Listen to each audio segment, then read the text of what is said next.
अर्चना योगायतन पिछले 21 सालों से समाज में योग एवं प्राकृतिक चिकित्सा के प्रचार प्रसार के साथ साथ समाज कल्याण, स्वच्छ भारत अभियान, स्वस्थ समाज व स्वच्छ वातावरण, पर्यावरण की रक्षा के लिए अनेकानेक कार्यक्रम जैसे कई राज्यों की नदियों, तालाबों, झीलों आदि को सुरक्षित रखने व सफाई के साथ विद्यार्थियों, किसानों, नवयुवकों में शारीरिक और मानसिक स्वास्थ्य जागरण हेतु वर्कशॉप के अलावा योग एवं प्राकृतिक चिकित्सा महाविद्यालयों में शिविर, वर्कशॉप, सेमिनार, प्रदर्शनी आदि का आयोजन करने के साथ साथ महिला सशक्तिकरण, नारी शक्ति को बहुमुखी विकास के लिए समर्पित संस्थान है। देश के विभिन्न क्षेत्रों में हर वर्गों के हितों की रक्षा के लिए निःशुल्क शिविर आयोजित करने का मुख्य उद्देश्य देश के हर एक गांवों, शहरों व महानगरों के लोगों में सौहार्दपूर्ण वातावरण तैयार करना है। इसके लिए विशेष कार्यक्रम आयोजित करने के लिए यह संस्थान समर्पित है।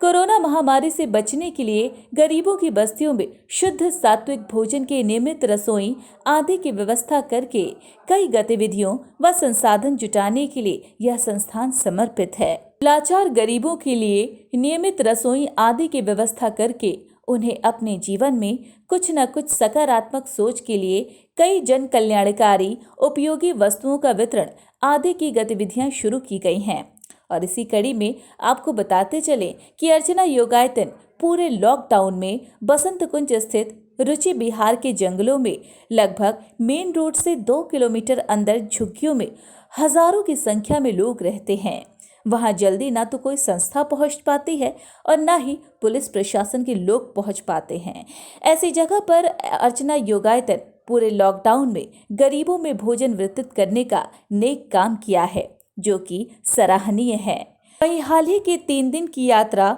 पूर्वांचल और उत्तरांचल राज्यों की विभिन्न जिलों और गांव में हजारों गरीबों को भोजन वितरण कार्यक्रम, हजारों की संख्या में वृक्षारोपण कार्यक्रम, गंगा नदी के अनेक घाटों की सफाई के कार्यक्रम, स्थानीय परंपरा के अनुसार आध्यात्मिक गतिविधियां, सामूहिक हवन का आयोजन एवं अंतर्राष्ट्रीय योग दिवस 2021 का आयोजन गंगा घाट के रेतों पे सैकड़ों लोगों की उपस्थिति में सामाजिक दूरी का ध्यान रखते हुए आयोजित किया गया एवं उन सभी को कोरोना महामारी से बचने का उपाय विधिवत समझाया गया। वहीं अर्चना योगायतन के फाउंडर सत्यनारायण यादव मीडिया से बातचीत में उन्होंने और क्या कुछ कहा, चलिए सुनते हैं। हमारा आज के प्रेस कॉन्फ्रेंस का उद्देश्य है कि अर्चना योगायतन एक ऐसी एनजीओ है जो योग एवं प्राकृतिक चिकित्सा के प्रचार प्रसार के लिए देश के अनेक उन क्षेत्रों को चुनती है जहां पर ना कोई सरकारी, ना कोई एनजीओ, ना कोई और व्यवस्था से लोगों को योग सीखने का अवसर मिलता है, ना प्राकृतिक चिकित्सा के बारे में बताते हैं। तो हमारी परिपाटी रही है पिछले 21 वर्षों से कि हम जो वंचित प्रदेश है, वंचित स्थान है, उन पर ज़्यादा फोकस किया जाए। लेकिन उसके अलावा हम लोग महानगरों में भी, छोटे शहरों में भी, गाँवों में भी, संस्थाओं में भी, आर्मी के लिए, बैंकों के लिए, होटल हॉस्पिटल्स के लिए हम लोग योग सिखाने का काम करते रहे हैं। सेमिनार हम विश्वविद्यालय में, स्कूलों में, कॉलेजेस में भी करते रहे हैं। तो हमारा उद्देश्य है कि वर्तमान परिस्थिति में, लॉकडाउन की स्थिति में, जैसे आजकल योग हम खुले मैदान में नहीं कर सकते, पब्लिकली नहीं कर सकते, भीड़ में नहीं कर सकते, तो हम लोग कैसे करें, क्या करने की योजना है, क्या करना चाहते हैं। मैं चाहता हूं कि आप लोगों के माध्यम से पूरे देश की जितने भी एनजीओ हैं या योग केंद्र हैं या संस्थाएं हैं या योग प्रचारक हैं, वो लोग हमारी तरह से काम करें तो जनता को बहुत लाभ मिलेगा। अभी जो पिछली बार भी लॉकडाउन लगा था बहुत लंबा, इस बार भी लॉकडाउन लगा हुआ है, अब धीरे धीरे लॉकडाउन खुल रहा है। तो आपने आपकी संस्था जो आपने अभी कहा कि अर्चना योगायतन जी, तो लॉकडाउन में आपने क्या क्या किया? लॉकडाउन में हमने जैसे ही ये मालूम हुआ कि हम योग नहीं सिखा सकते पब्लिकली या भीड़ में, तो हमने देखा कि हमारा काम तो है जनता की सेवा, तो जनता को कैसे हम सेवा कर सके, तो केवल हम लोग योग और प्राकृतिक चिकित्सा ही नहीं सिखाते हैं, उसके साथ साथ हम लोग पर्यावरण को कैसे सुरक्षित रखा जाए, जैसे नदियों की सफाई, पेड़ों को लगाना, और लोगों को जो ज़रूरतमंद है, भूखे लोगों को भोजन देना, या जो बीमार लोग हैं जिनको कोई दवाई या कोई सहायता नहीं कर सकता, उन क्षेत्रों में जाकर के हम लोग चुनते हैं उस एरिया को, उस क्षेत्र को, उन लोगों को, तब उनको कैसे जागरूकता पैदा करते हैं, उनको सैनिटाइजर देते हैं, उनको फेस मास्क देते हैं, उनको भोजन देते हैं। अभी हमने एक जब से लॉकडाउन शुरू हुआ है पिछले साल से ही हम लोग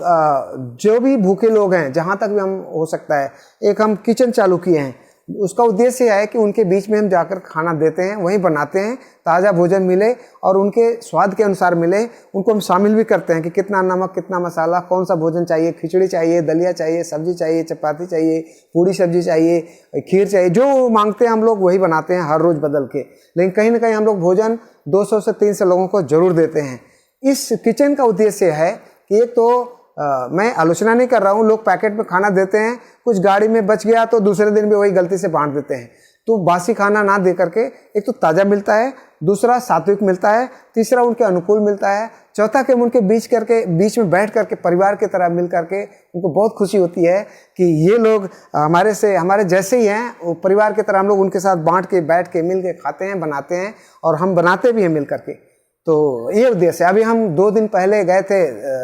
बनारस, गाजीपुर के कई 10 गांवों में हमने वहाँ पर लोगों के जो फोल्क यानी कहते हैं कि स्थानीय जो परंपरा है उसके हिसाब से उनके आध्यात्मिक गतिविधियां हमने कराया, उनसे पूजा करवाया, उनके साथ खेल खेला बच्चों के साथ, और हवन किया बहुत सारा,